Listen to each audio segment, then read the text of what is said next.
Good evening. It has been a while. How are we doing? Just going to check my audio.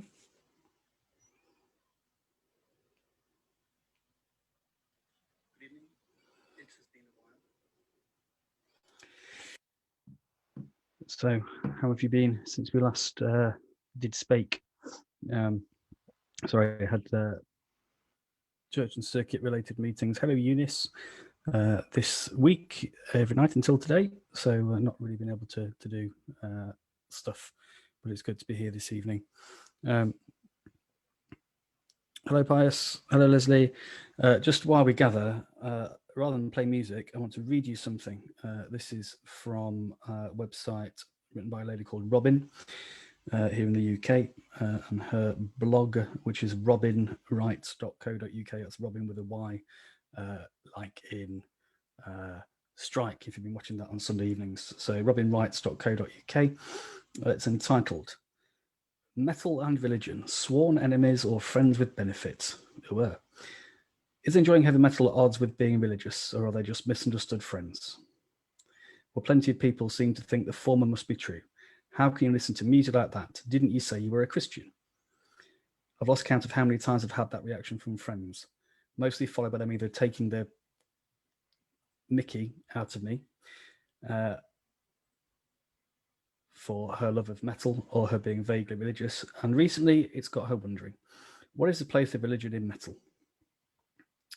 It's no surprise that a lot of metal is pretty anti-religious, seeing as metal is more largely anti-conformist,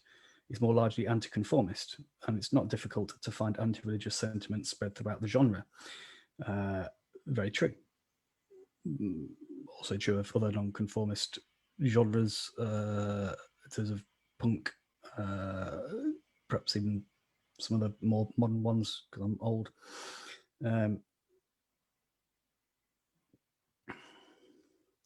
But is it okay for metal to rubbish religion? I'm all game for freedom of speech, but something does seem wrong about demeaning people just because of their religion.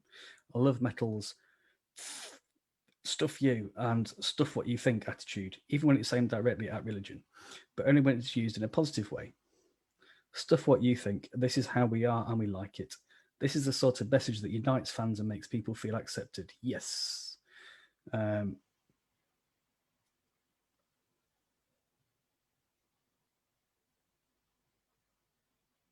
However, when it's just discriminatory, the message only succeeds in being insanely hypocritical.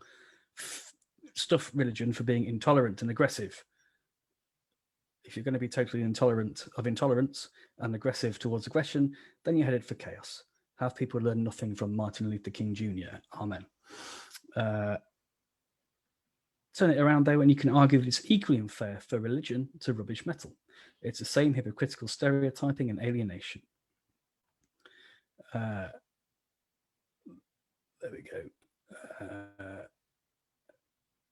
Just scrolling down, sorry. So, religion isn't and shouldn't be untouchable, and music is a good avenue to criticise and support it, without having to be extreme and hate-mongering either way. A good current example of this is Architects, UK band, and their song Broken Cross, which their guitarist Tom came out to defend after it was roundly criticised by certain people of a certain religious persuasion to say religion is rubbish, or is good and bad. Sorry. To say, I still haven't got my glasses, to say religion is rubbish or God is bad would be rather reductive, wouldn't it, says Tom. Let's face it, religion is an unimaginably multifaceted beast. There's plenty of good guys and girls and bad guys and girls. I couldn't put it better myself, says Robin. Tom goes on to say, for millions, probably billions, I've no doubt that religion serves as a peaceful influence in their lives, and that's fantastic. But the moment others are outcast for their race, gender, sexuality, and yes, even religion, well, that's just gets my goat. And I have no apologies for being upset about that. And the same goes for metal. There shouldn't be any place in this world for marginalising and discriminating against people just because of who they are and the life they live. So, I'll try not to drop the swears in this. So what is Robin, who wrote this, saying? Simply don't be an appendage and just be happy with your fellow earth dwellers. That's not said as a Christian or as a metaler, just as a common flipping sense. Another great example of this message, delivered by a band who she's happy to talk about, Black Veil Brides.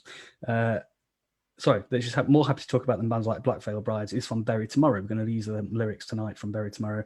Awesome band from here in the UK. Just had their new album out in July, Cannibal. Robin says that when I happily moshed around at one of their gigs in Liverpool, screamer Danny Winter Bates took the time between songs to tell everyone to just be happy and appreciative.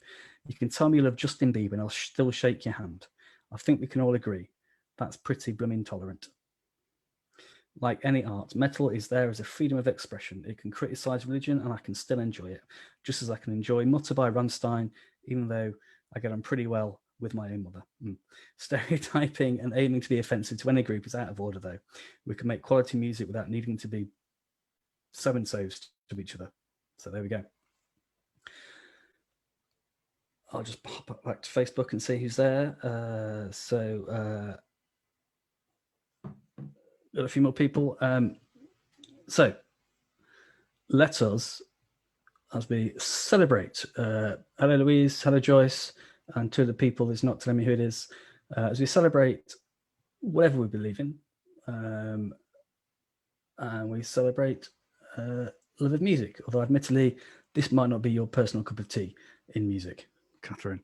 But hey, I'm going to do it anyway. Yeah, we had nice kind of straight morning prayers this morning, so here's some noise instead.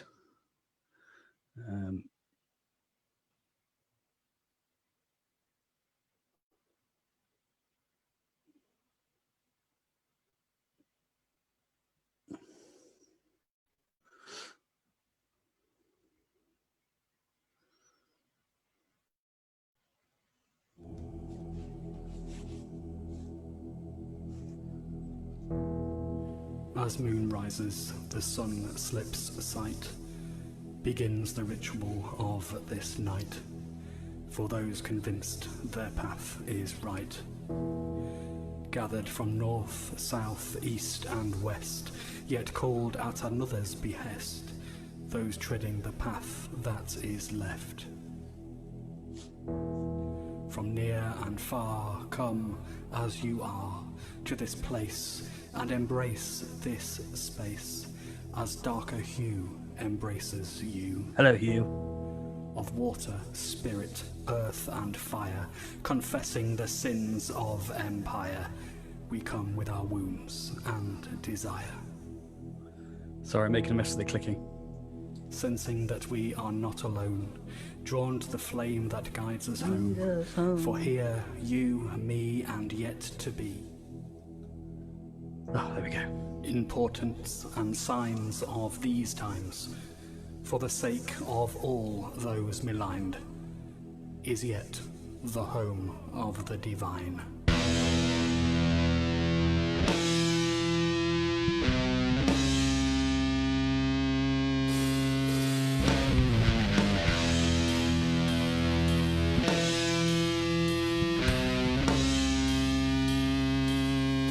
Headbang.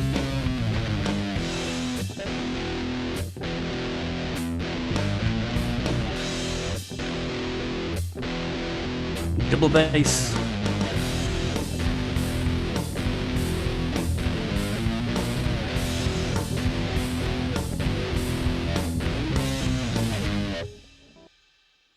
There we go. We've been drawn by Tom, so get ready for this to all go wrong when he walks across the keyboard. Hello, Tom. Yes, hello, little cat. And if you saw Sunday's service, I was stroking my cat down here. I'm stroking my brick down here. Yes.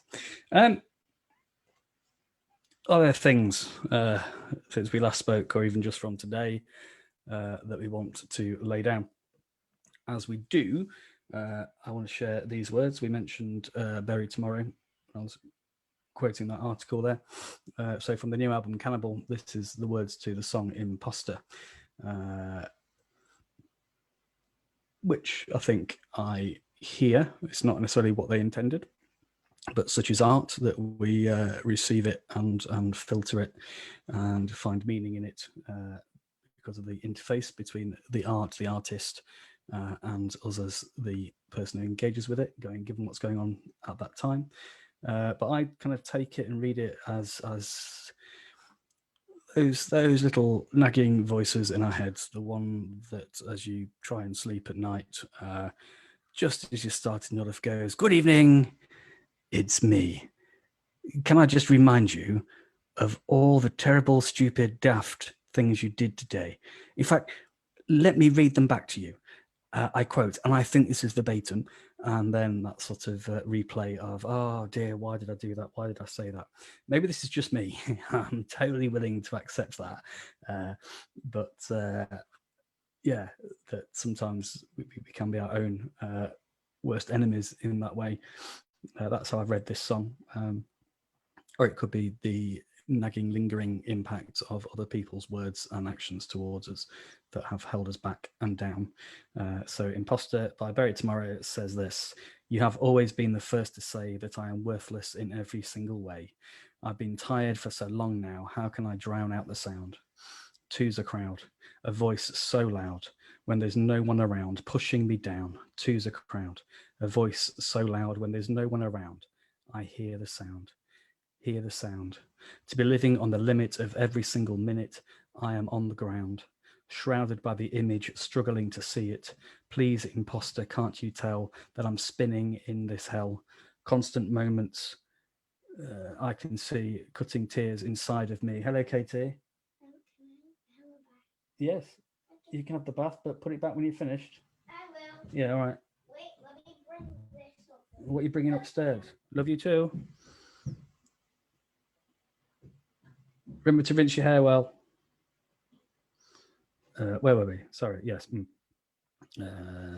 Please, imposter, can't you tell that I'm spinning in this hell? Constant moments I can see cutting tears inside of me. Sorry, wheeze. How do you ever expect me to be closer when you have the key? Relinquish the hold you have over me. You make it hard to believe. Then two's a crowd, a voice so loud, etc. And then we repeat that bit, and it jumps to, "I have spent months, maybe years, listening to what you've said. I stand here now, face to face again. Cut off my head, cut off my head. Hear the sound. To be living on the limit of every single minute. I am on the ground, shrouded by the image, struggling to see it. Please, imposter, can't you tell that I'm spinning in this hell? Constant moments I can see, cutting tears inside of me." So on the off chance that sometimes, maybe even once, maybe today, maybe now, or you have felt anything that rings a bell in that song, or just our own critique of ourselves and the, let's name it, the damage that we carry from the words and actions of others. Let's lay it down as we say together: "The principalities and will to power, the worms from within my own darkest hour. I confess all the regress and the regrets, the burdens and the fears, the lament and the tears. I lay them down." And we know that Jesus says to each of us, "Come to me, all you who are weary and heavy laden, and I will give you rest." So may you know freedom and peace. Amen. Having seen Joyce rocking her Metal Bible t-shirt today, we shall read from the Metal Bible. Good evening, Rita. Going to read from Ephesians.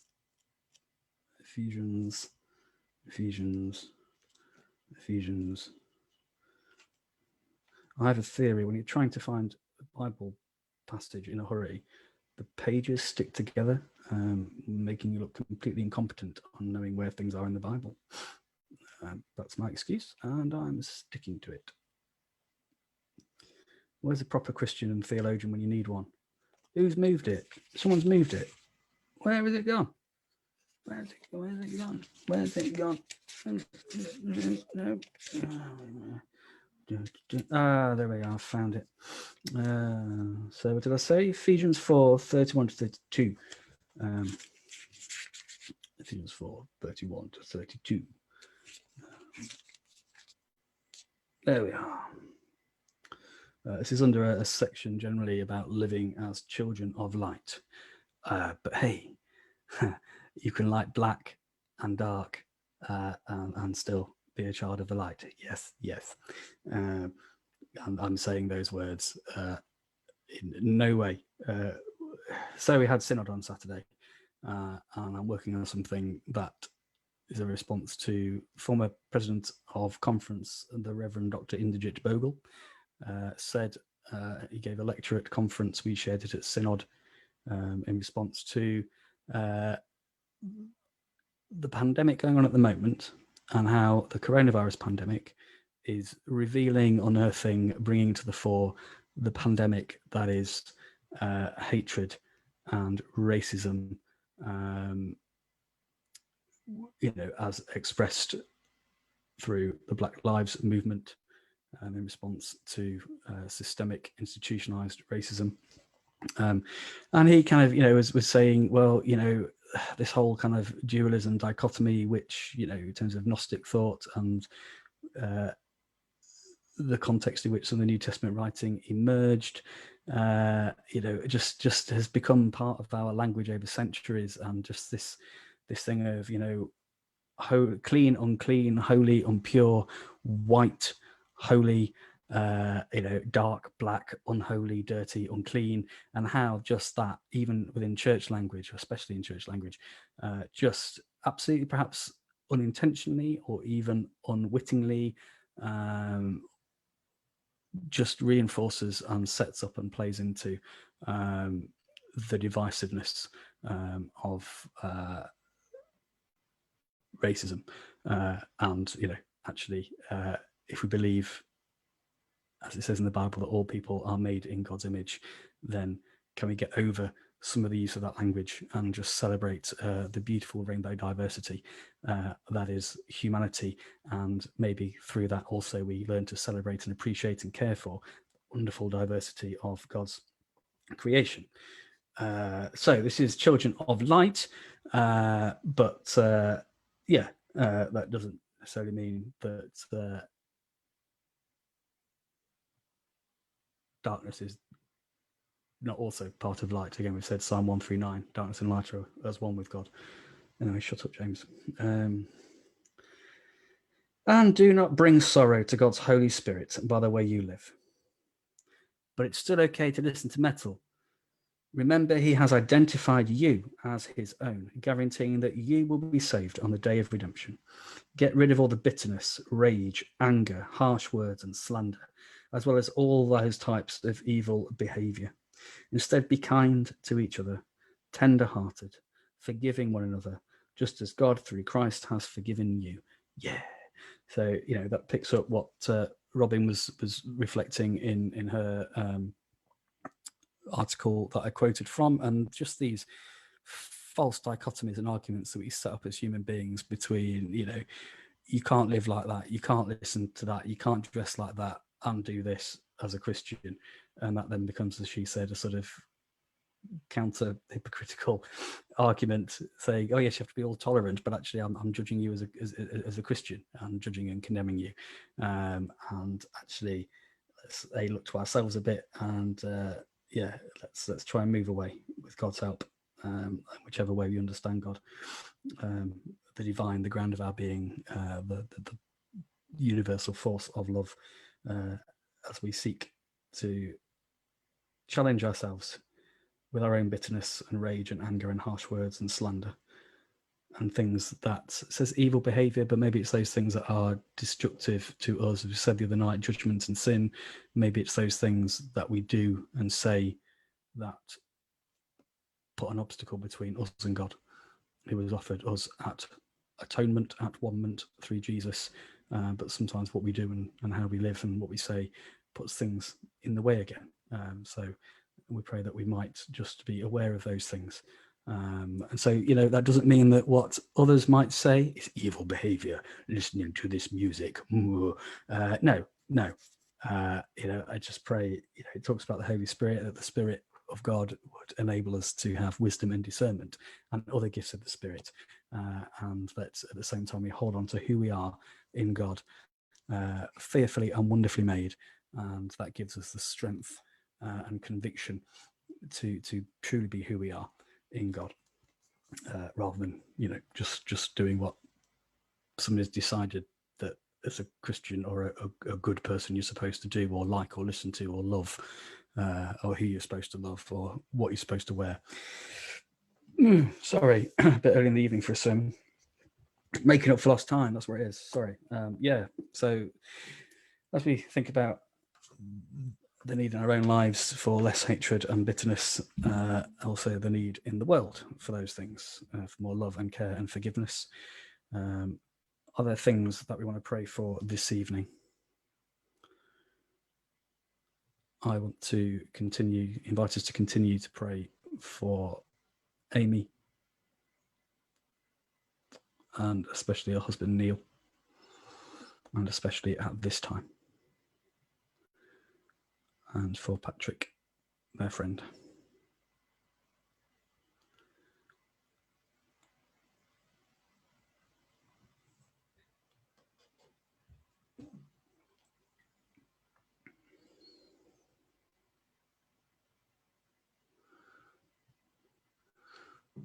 I want to give thanks as well for awesome people in churches using all sorts of skills and gifts that maybe they didn't know they had, that are enabling us to worship online, in print, in hard copy, and as we're exploring, maybe even in person too, or in buildings, or at least being able to stream things from our buildings, and just being able to offer in a more accessible way than we've ever been able to do before. And it took COVID to do this and lockdown, but that actually we are finding ways to get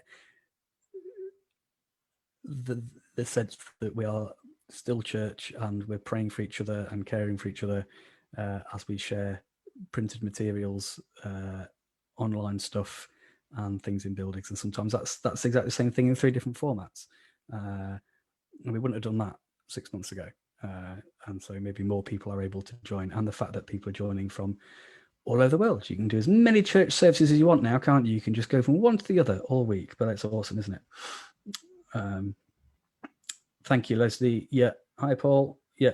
Praying for my colleague and friend, Melissa, with aspects of her ministry coming up in the next few days. Also pray for the family of a funeral virtual visit I did today, ahead of a funeral next week. Sometimes, there are certain words that as Christians we use, and sometimes it's really not appropriate to use those words because the whole religious language or people's past experience of religion is an obstacle for them. But just how through the words we use, just trying, as it said in Ephesians, trying to be loving, forgiving, and welcoming and gracious, all those things also surely are ways we can speak of what we would call God's love, and maybe it's a way in which people can respond in a way that is more helpful for them than the more traditional religious language that we often fall into as a shorthand. Jürgen Moltmann, that's all I'm saying. Soren Kierkegaard. Kierkegaard. Oh, dear, small glasses.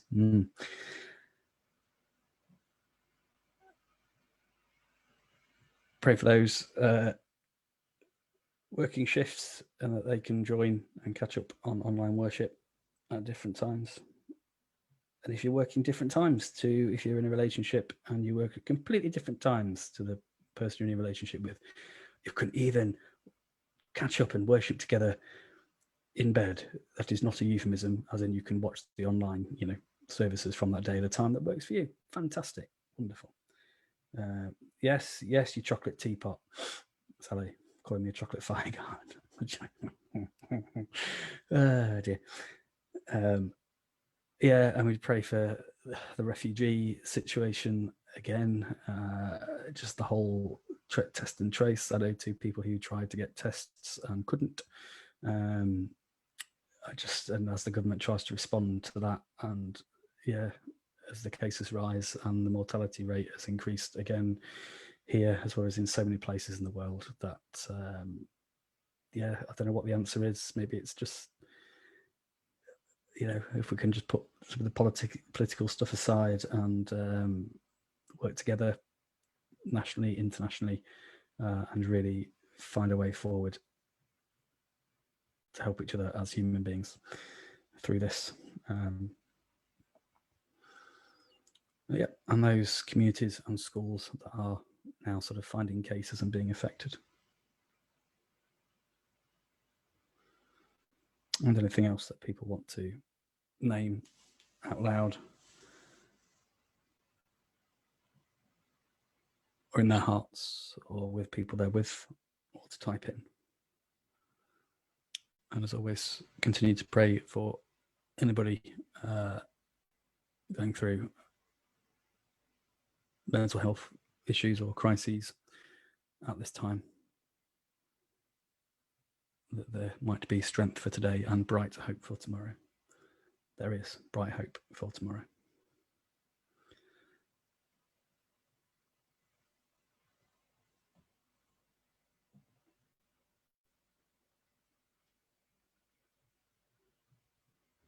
So let's say together, using these words or ones that you prefer.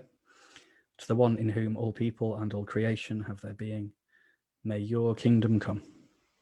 Your will be done, as above, so below.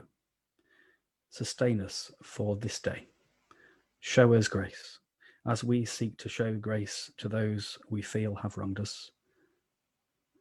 Save us from the worst that is within us and within the world. For the kingdom, the power, and the glory are yours, now and forever. Amen.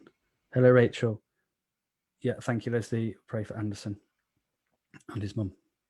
Yes, Anderson, you lovely man. Big love, my friend. Yes, and we committed, didn't we? We chatted with Johannes from Metal Bible that it'd be cool if we could continue to pray for him, the team, and their mission, especially as they seek to get the Portuguese version of the Metal Bible out into Latin America. So we continue to pray for him and his team. Again, if the Metal Bible is not for you, if the Metal Bible t-shirt is not for you, but you think what they're doing is cool, they've got a load more goodies on their website, from water bottles to rucksacks to all sorts of stuff. So yeah, feel free to support them. I know it would mean a lot. It is all, it's kind of self-funding and through charity giving that message is being translated into different languages in a metal context. Just on metal news, so yes, those who are still waiting for me to post things around, I will. I'm sorry. Yes, it's been a bit bonkers at the beginning of September in the Methodist Church, and there's almost gaps in my diary next week, so I might make it to a postbox. But yes, I think I posted the other day through Christian Metalheads International. I have discovered the most amazing, relatively new British Christian metal band. Well, say Christian metal. The description on their website is, "We are of bronze and fire. We play doom-stroke death with black metal influences. This is our worship." Oh, love that. So they've got 2 singles out. You can buy them on iTunes if you search them for them in YouTube. But yeah, just cracking lyrics, style, delivery, production, everything. There's a bit of growling, but there's some good clean vocals as well. So people like Sean Adair can tell what's being said. Yeah, so if you fancy checking them out, Of Bronze and Fire is the band on YouTube. And at Nordic Mission, so you may or may not be aware that, what was it, early 90s maybe, in Norway, there was a whole series of church burnings. And some of these churches are, really historic, and beautiful, and surrounded by, beautiful forests. But part of the, as Robin said in her article, that let's not kid ourselves. There are some, at least allegedly, committed satanic bands out there. I would argue that many of them it's just about performance art. However, if people listen to that and take it perhaps more seriously than it might have been intended, that's a whole different question. But there was some church burnings, several church burnings, and 2 murders in Norway a decade or so ago, out of the kind of black metal scene, which led to a kind of a response, particularly in Norway and those Scandinavian countries, which is why they've got so many great bands now, of unblack bands. So Horde, Crimson Moonlight in Sweden, going and playing in those same clubs, but with a message, as we've heard tonight from the gospel, promoting love and forgiveness, and trying to speak against rage and all those things. And this thing called Nordic Mission was established, and they have a festival each year. It's full of fantastic bands. And so, apart from the lyrics, you would kind of go, this is a legit kind of extreme metal festival. But they have a shop, and I found there something that in 1993 at Greenbelt, I bought a tape by a band called Detritus. I think it's called If But For One. I think possibly with members of Seventh Angel in it, and I played it to death. That's a very metal thing to do, isn't it? Play your tape to death. Hello, Nigel. And I broke it, and I've been trying to find it on CD. It's out of print, out of stock. I found one, I think somewhere it's like 80 quid. I'm like, I love it, but not that much. I just can't afford to spend that on a CD. Anyway, they've only reissued it. Get in. They've reissued it, and it was on Nordic Mission. So if you're looking for sort of some old school British thrash, I would say. If you're a Methodist, you ever went to MAYC London weekend, they played Brixton Academy one year on London weekend. Sadly, wouldn't know anything about MAYC. Dave would, and Greenbelt, and if I think I'll get this right, that the singer and sort of main person in that is now an Anglican vicar down the road in Derbyshire, and he leads the Order of the Black Sheep, which is a sort of church movement discipleship group for people who are a little bit alternative. And each year, as a group, they go en masse to the Bloodstock Festival in Derbyshire, and they run the care tent. So if you've overdone it and need somewhere safe and quiet, tent, and also they stay behind afterwards and basically pick up all the litter. So awesome band, and just to see how that music that was an influence on me, and how still that ministry is going on, and it's still it's awesome, an example, an inspiration. So some music to check out if you feel like it. I'll try and drop something in the Metal Compline YouTube, the music YouTube thing. I'll drop a link back in with some stuff on Detritus and of Bronze and Fire. Ooh. In other news, at least 3 times, David says. Dave, I've now got a vision of you down the front, or like crowd surfing, but before it became a no-no to do such things. If you like, I bet you were running sound, weren't you? I bet you got to meet all these awesome musicians, and you were doing sound or projecting something. Jammy so-and-so. And yes, so I try and support British music. I'm not against anybody else's music, but I just, want to support the scene here as well as supporting other bands. And if you are a fan of Bullet for My Valentine, their drummer is in a new band called Kill the Lights. This is their album, The Sinner. Similar sort of sounding. So, a bit growly, very, very riffy, some lovely breakdowns and some clean bits. But I would not say, definitely not, they were not a Christian band. But again, lyrically, there's some thought-provoking stuff. Certainly it talks about the ups and downs of life. So something else to check out if you want. I'm going to shut up. Sorry, Yeah. Bye. I think. Is that it? Are we done? Are we done? Oh no, sending. Sorry for waffling on. I haven't seen you for days, man, days. So we say to each other, and for those whom we love, and for all people in all creation, may the peace of the all-parent be ours this night, and with all people and all creation in the time that is to come, because, yes, it's here, but not fully, but it will be. Oh, yeah, yeah, yeah, yeah.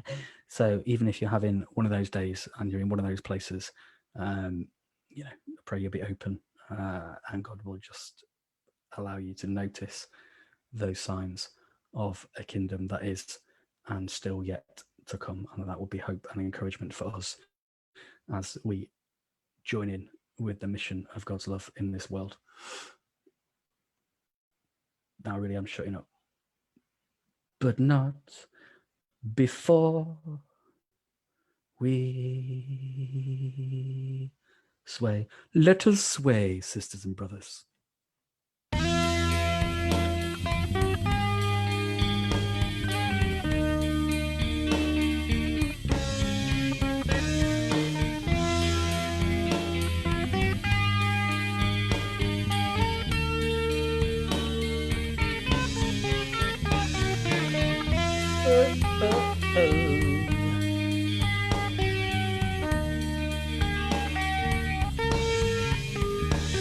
This is not really an Iron Maiden song. No.